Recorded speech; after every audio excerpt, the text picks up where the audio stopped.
welcome to my kitchen. This is the hank of wool. You know, I've never actually opened one of these, so I'm scared. Okay, we have a little bit of tension. All right, what have I got? Okay, so this is the hank of wool. Let me show you. So put it across the front there. Let's swing this around. I'm going to bring it back just a smidge. So this is the hank of wool. I have the knotted piece here to keep it from getting too messy. There is a couple of, oh, there we go. Right, that's the tension out of it.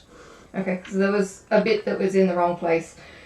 So this is going to soak for 20 odd minutes according to Rebecca in Chem Knit's tutorial that I watched a couple of days ago.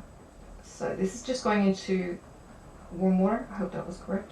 It's got to soak. It's got to take 20 odd minutes to get really, really wet. I'm just going to let this sit.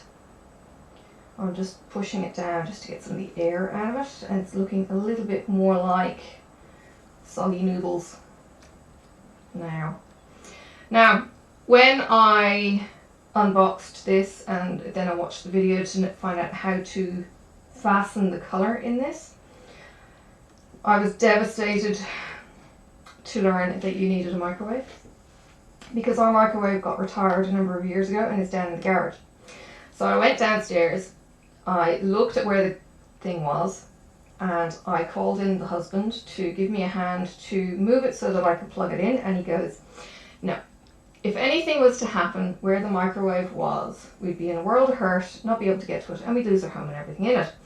Of course, my husband is always fucking right.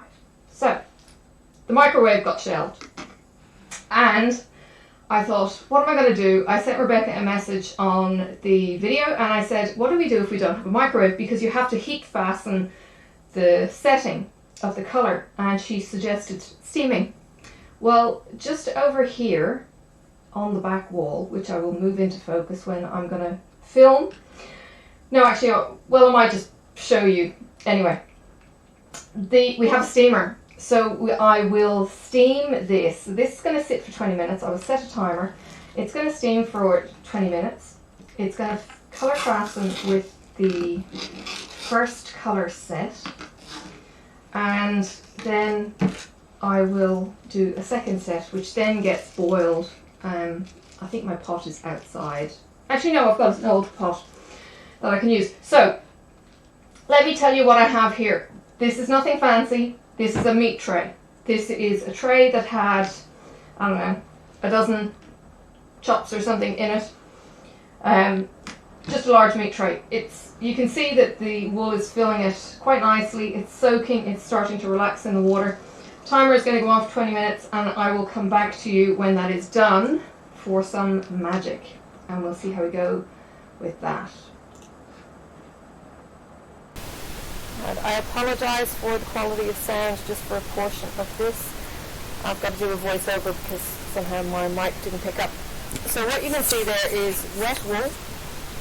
The KoolAid orange is on the counter. I have one gloved hand and one dry hand. I've got cling wrap laid on the counter. Cling wrap, cling film, Glad wrap, whatever the brand name you use. It's just a generic clear wrap that sticks to itself. Xyron wrap, I think it might be in the States. KoolAid there, I've put a small amount into a container, and I'm going to use the glove hand only on powdering the wool. So you might see some colours start to develop as I sprinkle the orange onto the wool. It will act really instantly. Rebecca was saying that she uses a non-gloved hand for moving the wet wool around, and the gloved hand then for doing the sprinkling. So there you can see the orange almost immediately just getting wet and soaking up all that colour, and because of the citric acid in the KoolAid, it instantly binds with the wool. So this is really quite random.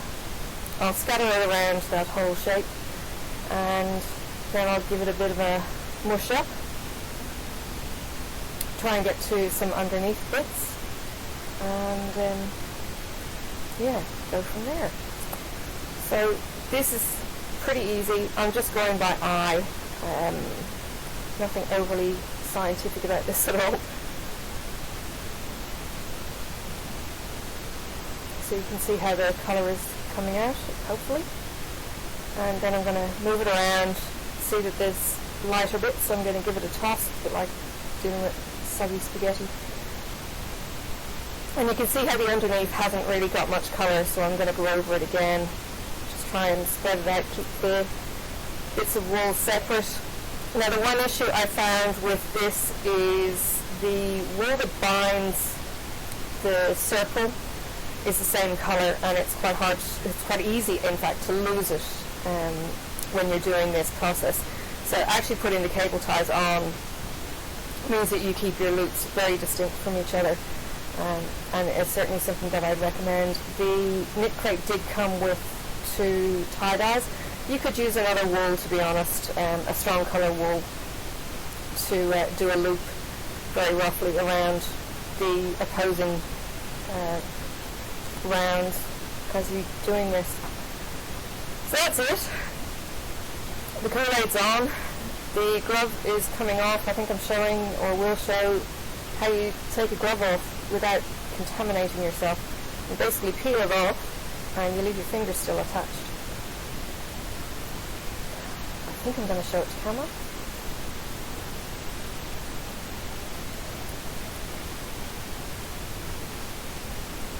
Or not? I don't know. I'm sorry, I do apologise for this. I'm disappointed when I was doing my editing and found that there was no sound through, I don't know, 3 clicks.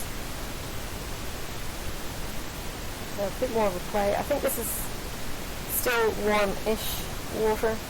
It was just drained in the sink. So it's still wet, it's just been lightly released from the water, lightly squeezed. Now putting on some more of KoolAid, just in some bits, and you could add as much or as little, to be honest, as you want of any of these.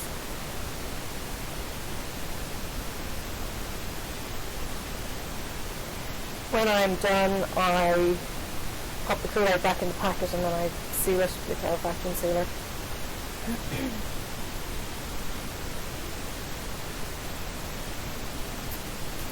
I think I explained at one point with the orange, I think the orange is a red and a yellow colour, and the cherry is a red and a blue colour.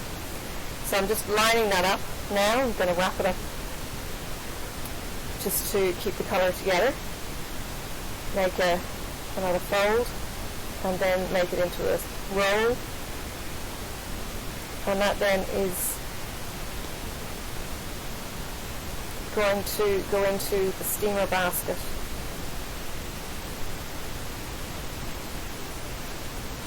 Alright, so that's it all rolled up. I think I grabbed the steamer just to show you. It's an electric steamer. That's the steamer and the basket. Nothing fancy. It's got a 20-minute regular timer.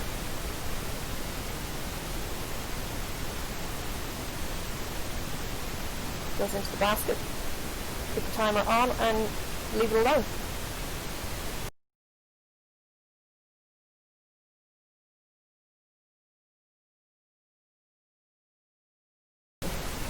Right, so this is the cherry KoolAid now.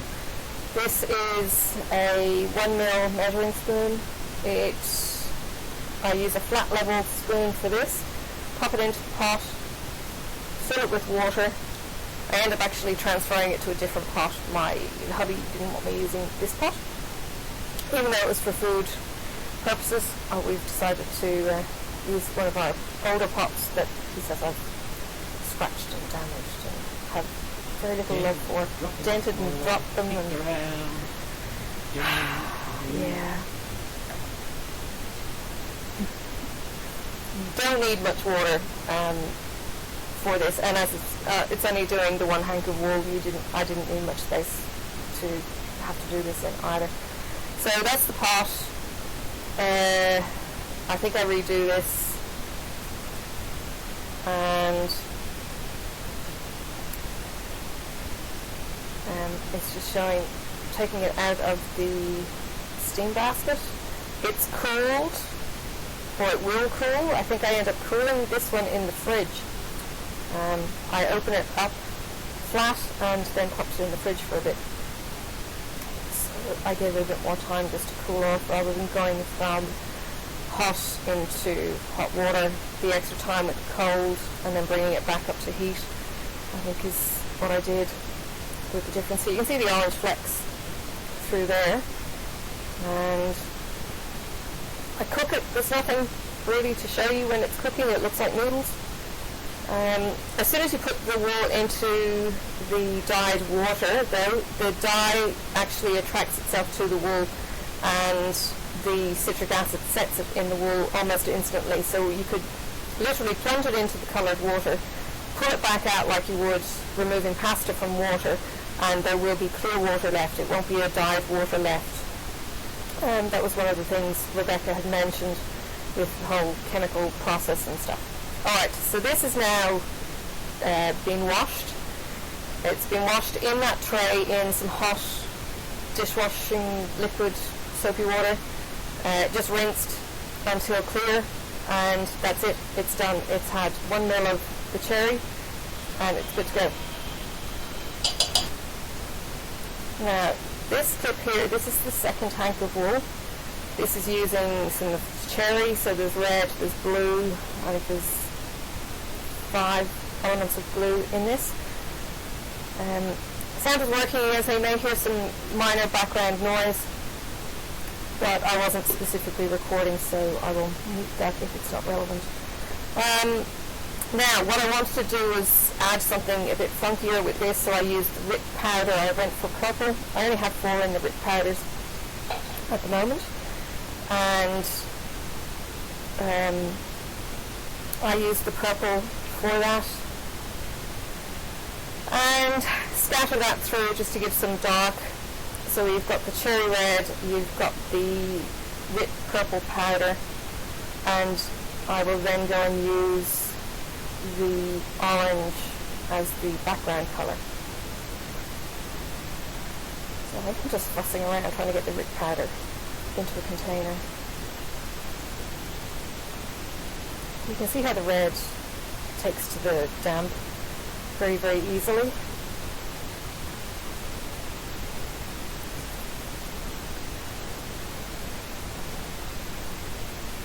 You can see the 2 zip ties there as well. That makes it easier to identify which round bit you're in. So that's the purple RIP that I've got. It's just a normal purple RIP powder.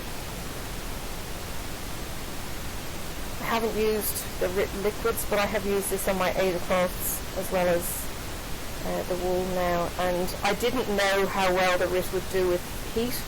I did do a quick Google search to see would heat set it, and it does. I only wanted some spotting, and that's exactly what I've got.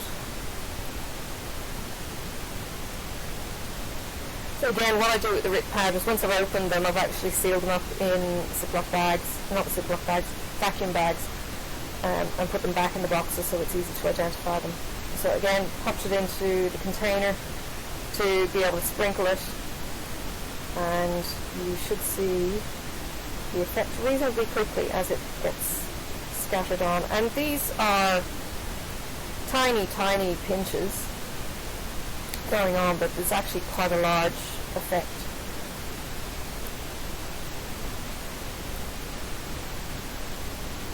So I'm probably a bit more worried about the colour going onto your bare hands here.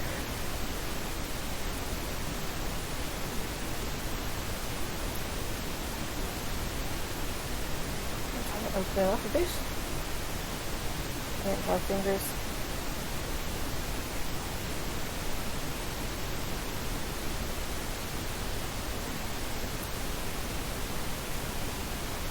I'll do the exact same process. I'll then stretch it out, fold it up, roll it into a sausage and throw it into the steamer. So you can see a little bit of the purple comes through there. It takes a little bit longer for the RIT to show its effect, I think, than it did with KoolAid, interestingly enough. So again, just patting it down, letting the cling wrap stick to itself. It's quite a clean way of dyeing as well, having the cling wrap contain it.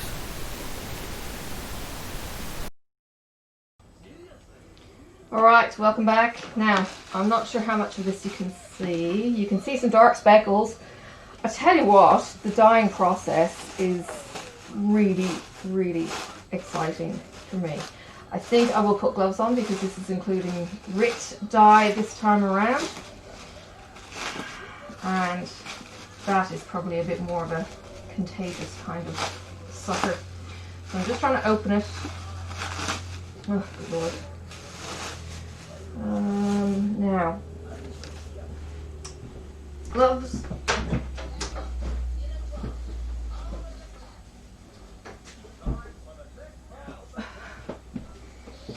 Right.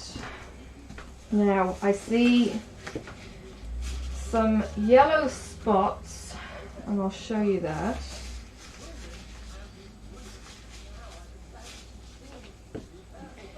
Alright, so speckled, but there's some yellow spots here. There's yellow in the red dye, there's in the cherry, there's blue, and there is, I thought there was some yellow, maybe not.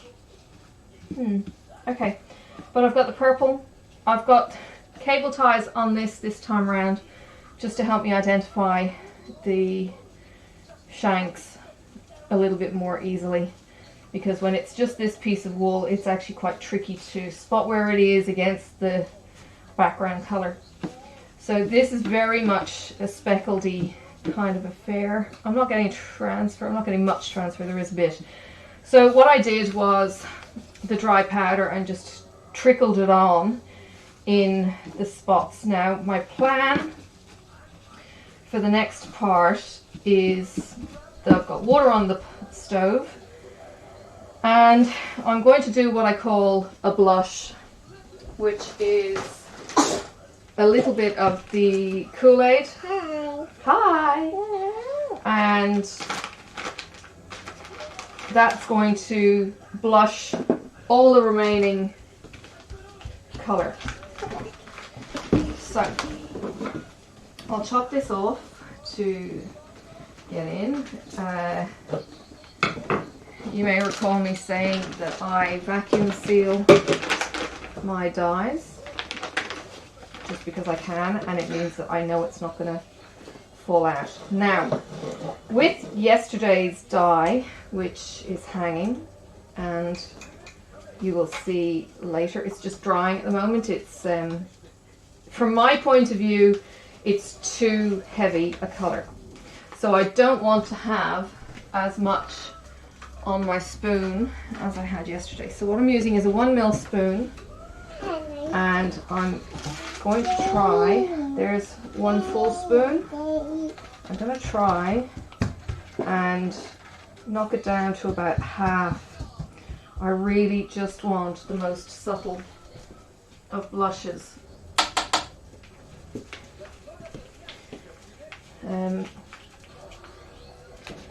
There was some question yesterday about using pots. I tried one of the other old pots that had been retired, and my husband said, hell no, not that one. So, here's the wool. It goes straight into the pot. This is cold after having a 20-minute steam, and it's now going to go into the pot for the blush dye. So let me grab the pot, show you what I'm going to do. Okay, so this has only got hot water from the tap at the moment. The dye is already in. I'll drop this in, and because of how this dye KoolAid works, you can actually see, maybe, it already starts to soak up the color dye because of the citric acid. Rebecca was trying to explain how that worked. because of the acids in the KoolAid, you don't need to add anything to the water. So I'm not sure if you can tell, but there is the very slightest of orange blush on that. It will suck it out of the water and it will get attracted to the wool. It will bind to the wool, being the natural fibre, and it will come out of the water effectively. So you get a clean rinse too. So this is going to boil for 20 minutes or so. When it gets up to temperature, I will pack this up because I've got stray bits of dye going everywhere, and I will get some clean wrap if it needs it when I finish. Clean this up. And that's it. I'm done for the cooking, well, for this portion, and I will show it to you when it's finished, and I'll see you soon. Hello again. Alright, they're done. They've had a couple of days drying. Alright, now this is the second experiment that I did. This is one, these purple flecks are from Rit powder, and they're a lot more speckledy than the cherry that I've also speckled. Sorry, my lighting is probably not as rich as I would like because the sun is in the other direction. Then what I did with this one was soak it in the orange. So I'll take some pictures in good lighting so you can probably see how pale it is. It's really pale in comparison to the other. There was quite a stretch on when it was wet. It's bounced back. Both of these hanks are the same length. Now this is the orange speckle. There's some heavy orange speckling through this, and then the cherry just gives this pale pink kind of colour and blush to it. So it's been fun. I put a cable tie on. It's probably a bit too small. It's not giving as much space as these black ones. I will reuse these. There is a trick to getting cable ties off, and I will reuse those. So I will fold them up, roll them back into their hank, and be done, I think. Alright, I might wrap up the video a little bit later. Alright, I managed to roll these up, not as well as they came shipped. I probably haven't got the twist quite right. But this is the purple fleck. You can see this pale blush, and you can see the darker cherry bits. It looks okay. I don't know. It's something I've done myself though. And then this is the cherry. See that? Maybe I've turned it too unevenly. Oh, it's not long and pretty like they sent it to us. Anyway, this is the cherry soap with the orange flecks. So I hope the colour is coming out well enough. There's a bit of my hand dyeing, and yeah, now I gotta figure out what I'm gonna make. Next project. Alright, thanks for watching. I hope you've enjoyed, maybe learned some things. These are predominantly KoolAid colours. I can't get KoolAid in Australia. I did try. And it needs to be the sugar-free version because apparently the sugar version is sticky, and yeah, those little sachets. So hey, if you want to throw some KoolAid in the mail to me, I'd be more than happy to receive it. They go a long way, that's for sure. And then I'll have to find some neutral colours to do some more dyeing. And look, it may work for something like Ada too. I know this is a merino wool, but it may work for cotton as well. So that would be a fun experiment to try. I'm quite impressed though, and it was easy, quick, and well, reasonably quick. 20 minutes in the steamer and then 20 minutes in the pot, allow for cooling time. So it takes all day, and then a couple of days drying while it's hanging afterwards, just to get it to relax, and then that will go into storage, and yeah, we'll see what we come up with. I really like the purple flecks. It could definitely go further. I could definitely have used more of the orange in, or the cherry, or whatever it was. and the orange in the background. I could have gone heavier with that now that I kind of have an idea. It wasn't a 5 mil spoon, half a 1 mil, so half a mil was put into the water, so yeah, not enough. I mean, it's nice and subtle, but yeah, it certainly goes stronger, absolutely. And that was full spoon of the 1 mil, so yeah, you can see, I mean, it's a different colour anyway, but you can see the difference that the strength of colour will make as well, so yeah. Alright, thanks for joining me. Hopefully you'll see some more adventures with some colouring, and yeah, you might have learned how to do some KoolAid dyeing. Thanks for watching, bye for now.